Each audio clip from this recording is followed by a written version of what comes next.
नमस्कार दोस्तों, मैं अमित आनंद स्वागत करता हूं आपका एनएस नॉलेज पॉइंट में। दोस्तों, हम अपने करंट अफेयर सीरीज़ के चौथे पड़ाव पे हैं और इस सीरीज़ के अंतर्गत हम कुछ नए करंट अफेयर्स को और कुछ नए घटनाक्रम को देखने की कोशिश करेंगे। लेकिन दोस्तों, आगे बढ़ने से पहले मैं आपसे कुछ बातें शेयर करना चाहता हूँ। दोस्तों, आपने खरगोश और कछुए की तो कहानी सुनी ही होगी। खरगोश और कछुआ बहुत ही प्रसिद्ध कहानी है, बहुत ही फेमस कहानी है। इस कहानी को आपने ज़रूर सुना होगा।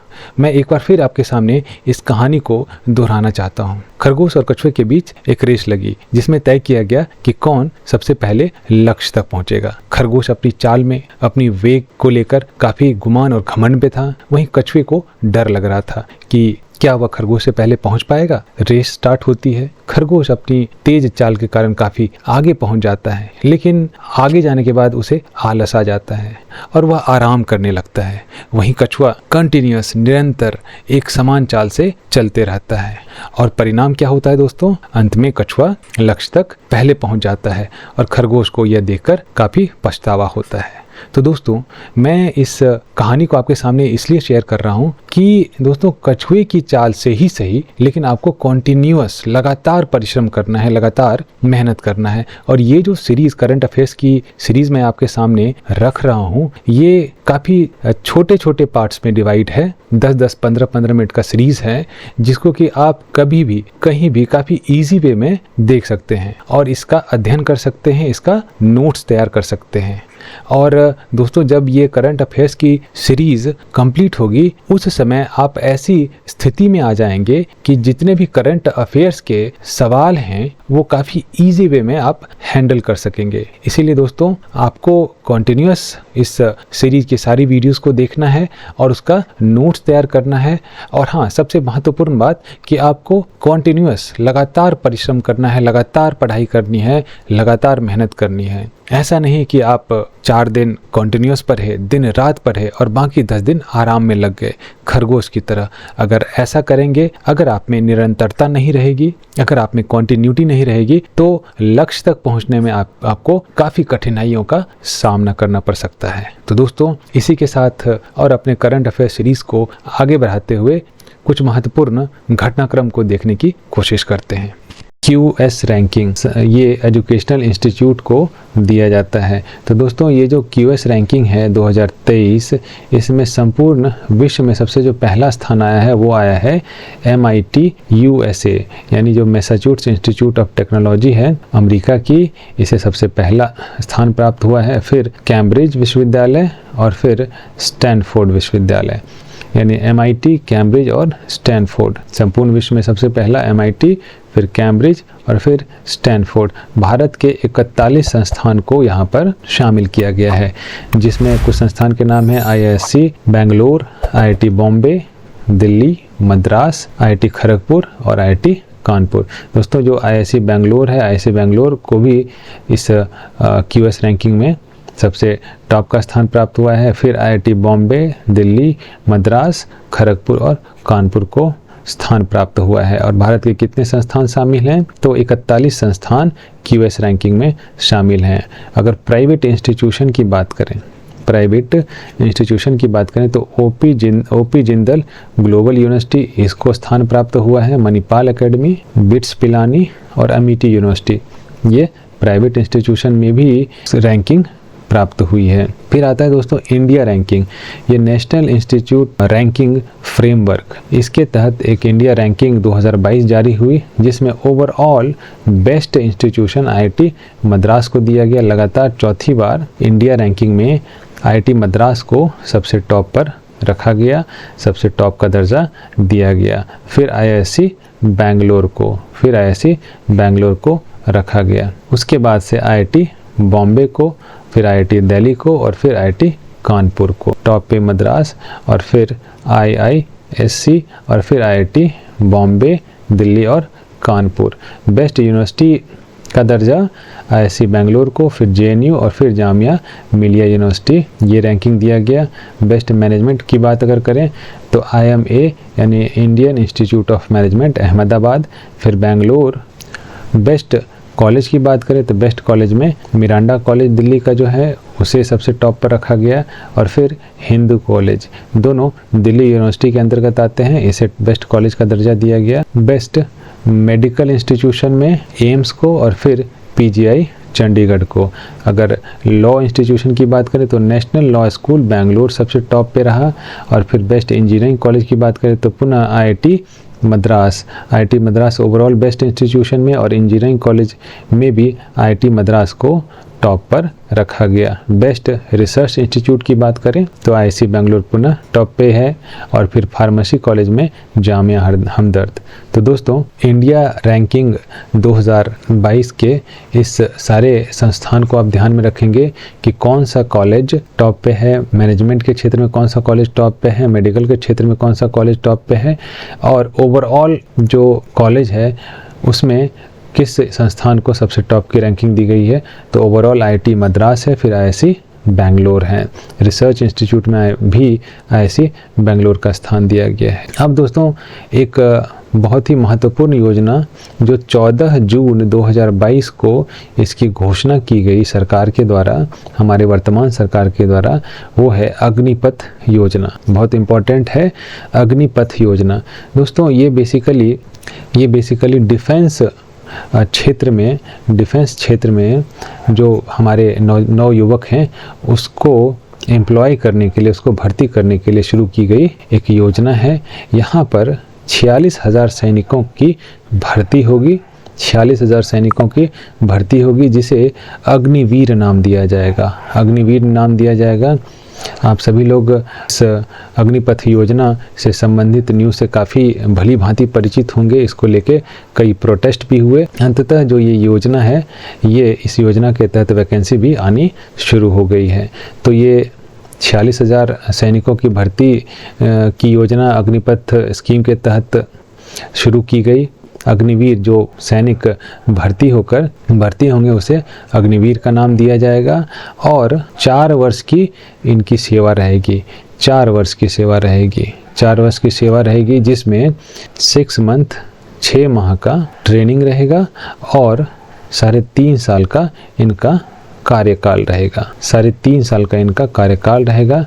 और इसमें एज लिमिट क्या है? तो एज लिमिट है 17 से 21 वर्ष के जितने भी यूथ कैंडिडेट हैं वो अग्निपथ योजना के तहत अग्निवीर में भर्ती होने के लिए एप्लीकेशन डाल सकते हैं। 25% को ही 4 वर्ष बाद स्थायी सेवा में लिया जाएगा। अर्थात 46,000 जो सैनिकों की भर्ती की जाएगी, इसमें 25% को ही स्थायी सेवा में लिया जाएगा, बाकी सबको नहीं लिया जाएगा, उसे बाहर कर दिया जाएगा।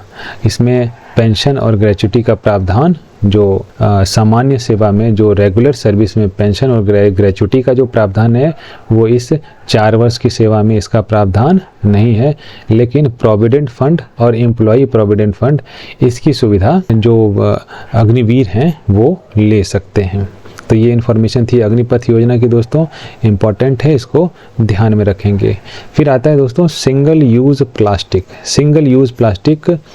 दोस्तों 2 जुलाई 2022 से जो ये सिंगल यूज़ प्लास्टिक है, 2 जुलाई नहीं कह लें, 1 जुलाई 2022 से जो सिंगल यूज़ प्लास्टिक है, 100 माइक्रोन से कम मोटे वाले जितने भी सिंगल यूज़ प्लास्टिक हैं उसे बैन कर दिया गया है। और जो 75 माइक्रोन से कम मोटा प्लास्टिक था उसे 1 सितंबर 2021 से ही बैन कर दिया गया था। और 1 दिसंबर 2022 से 120 माइक्रोन से कम मोटे जो पॉली बैग हैं उसका उपयोग भी बैन कर दिया जाएगा। तो दोस्तों जुलाई 2022 से 100 माइक्रोन से कम मोटे प्लास्टिक को पूरी तरह से बैन कर दिया गया और दिसंबर 22 को 120 माइक्रोन से कम मोटे प्लास्टिक को भी बैन कर दिया जाएगा। अब दोस्तों हम लोग देखते हैं यूनाइटेड नेशंस सिक्योरिटी काउंसिल, संयुक्त राष्ट्र सुरक्षा परिषद। इसमें हंगरी के कसाबा कोरेसी ये यूनाइटेड नेशन के 77वें सत्र के अध्यक्ष निर्वाचित हुए हैं। भारत की विजयलक्ष्मी पंडित थी जो 1953 में 8वें सत्र हेतु निर्वाचित हुई थी। दोस्तों सबसे महत्वपूर्ण और गौर करने वाली बात है कि जो मोस्ट पावरफुल देश हैं, यानी इसके जो अस्थाई सदस्य हैं, जिसमें अमेरिका, ब्रिटेन, चाइना, फ्रांस और रशिया आते हैं। इनमें से कोई भी अभी यूनाइटेड नेशन किसी भी सत्र के लिए अध्यक्ष के रूप में इस देश के कोई भी व्यक्ति का निर्वाचन नहीं हुआ है, ये इम्पोर्टेंट है। इसके अलावा 1 जनवरी 2022 दोस्तों 1 जनवरी 2022 से अल्बानिया, घाना, ब्राज़ील और गैबोन, यूएई ये जो 5 कंट्रीज़ हैं, इसे यूनाइटेड नेशन सिक्योरिटी काउंसिल के अस्थायी सदस्य के रूप में इसको नामित किया गया। 1 जनवरी 2023 से जो कंट्रीज़ आएंगे उसमें माल्टा, मोजाम्बिक, स्विट्ज़रलैंड, जापान और इक्वाडोर के नाम हैं। दोस्तों भारत 1 जनवरी 2021 से 31 दिसंबर 2022 तक ये यूनाइटेड नेशन के सिक्योरिटी काउंसिल के मेंबर के रूप में रहेगा। जापान रिकॉर्ड 11वीं बार ये मेंबर रह चुका है। 12वीं बार भी यह मेंबर के रूप में चुना गया है। भारत 8वीं बार चुना गया और जो परमानेंट मेंबर्स हैं यूनाइटेड नेशन सिक्योरिटी काउंसिल के वो हैं अमेरिका, ब्रिटेन, चाइना, फ्रांस और रशिया। अब है दोस्तों भारत गौरव योजना। दोस्तों ये जो भारत गौरव योजना है, इस योजना के तहत देश में जो प्राइवेट ट्रेन है, निजी ट्रेन है, इसका परिचालन शुरू हो गया है साउदर्न रेल जोन से 14 जून 2022 को। और ये कहां से कहां तक चल रही है तो कोयम्बटूर से साईनगर, जो शिरडी में जो साईनगर है वहां तक के लिए भारत गौरव योजना प्राइवेट ट्रेन का परिचालन शुरू हुई है 14 जून 2022 से। ये बेसिकली थीम आधारित टूरिस्ट सर्किट ट्रेन है। भारत गौरव योजना, ध्यान रखने वाली बात है कि कहां से कहां तक, कोयम्बटूर से साईनगर, शिरडी। एनाकोवैक्स दोस्तों ये जानवरों के लिए कोविड वैक्सीन है और कोर्बेवैक्स ये कोरोना के लिए, जो कोरोना का जो 2 डोज चला था इसके बाद से ये तीसरा बूस्टर डोज है। फिर है दोस्तों national museum of customs and GST धरोहर। जीएसटी से संबंधित जो म्यूजियम है वो गोवा के पणजी में इसका उद्घाटन किया गया है। और फिर आता है एसडीआर बास्केट। दोस्तों जो ये एसडीआर है ये बेसिकली एक प्रतिभूति है। दोस्तों ये जो एसडीआर है ये स्पेशल ड्राइंग राइट्स है। ये जो भारत के जो विदेशी मुद्रा कोष हैं उसमें जो आता है गोल्ड, फॉरेन करेंसी, एसडीआर और आईएमएफ के यहाँ रखी गई मुद्रा या प्रतिभूति कह लें, ये सभी चीजें मिलाकर विदेशी मुद्रा भंडार अर्थात फॉरेन रिजर्व कहलाती हैं। और इसमें एसडीआर का भी काफी महत्वपूर्ण स्थान है। और ये जो एसडीआर है ये देशों के अनुसार इस एसडीआर का वेट बढ़ता और घटता है। ये जो डॉलर है, अभी एसडीआर बास्केट में डॉलर का स्थान आता है, यूरो का स्थान आता है, युआन का स्थान आता है, येन का स्थान आता है और पाउंड का स्थान आता है। तो दोस्तों इसमें जो डॉलर और यूरो, दोस्तों इसका जो वेटेड एवरेज है वो बढ़ा है और युआन, येन और पाउंड का वेटेड एवरेज घटा है। इसे ध्यान में रखेंगे किसका बढ़ा है तो डॉलर और यूरो का। और ये जो जितने भी करेंसी हैं ये सारे करेंसी मिलाकर एसडीआर के वेट का निर्माण करते हैं। फिर है थीम ऑफ योगा डे। जो योगा डे है उसका जो 2022 का जो योगा डे था उसका थीम था मानवता के लिए योग। क्वार जल विद्युत परियोजना ये चिनाब नदी में प्रस्तावित है और ये चिनाब नदी जम्मू कश्मीर में अवस्थित है। चिनाब नदी ये सिंधु नदी की सहायक नदी है। फिर है दोस्तों हाओसोंग 12, ये नॉर्थ कोरिया का बैलिस्टिक मिसाइल है। गाजोफेन 303 ये चाइना का अर्थ ऑब्जर्वेशन सैटेलाइट है। और जो इंडिया का जो earth observation satellite GSLV F10 इसका जो परीक्षण है वो विफल हो गया था। तो गाजोफेन अर्थ ऑब्जर्वेशन सैटेलाइट है। स्टील की बात करें दोस्तों तो स्टील के उत्पादन में भारत का जो स्थान है दूसरा है, चाइना के बाद दूसरा है। द्रौपदी मुर्मू हाल ही में 16वें चुनाव में राष्ट्रपति पद के लिए चुनी गई हैं और ये 15वीं महिला हैं और चुनाव 16वां है, इसलिए क्योंकि राजेंद्र प्रसाद 2 बार चुने गए थे तो इसलिए।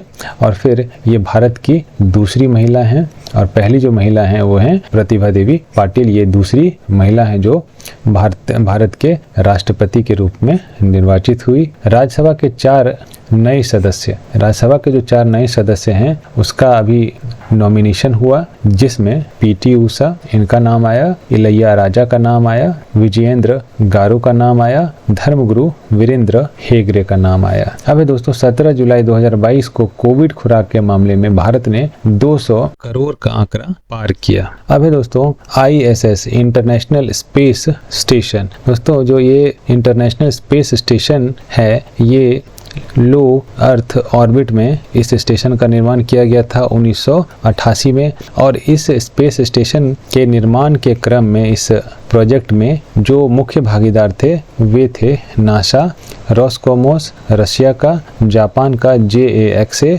और CASA कनाडा का। और जो रशिया है, रशिया का जो रोस्कोमोस है यह इस प्रोजेक्ट से अलग हो रहा है। ये महत्वपूर्ण है, रशिया कौन से प्रोजेक्ट से अलग हो रहा है, तो इंटरनेशनल स्पेस स्टेशन प्रोजेक्ट से जो 1988 में बना था, और ये जो स्पेस स्टेशन है ये अर्थ से ऊपर लोअर अर्थ ऑर्बिट में इसका निर्माण किया गया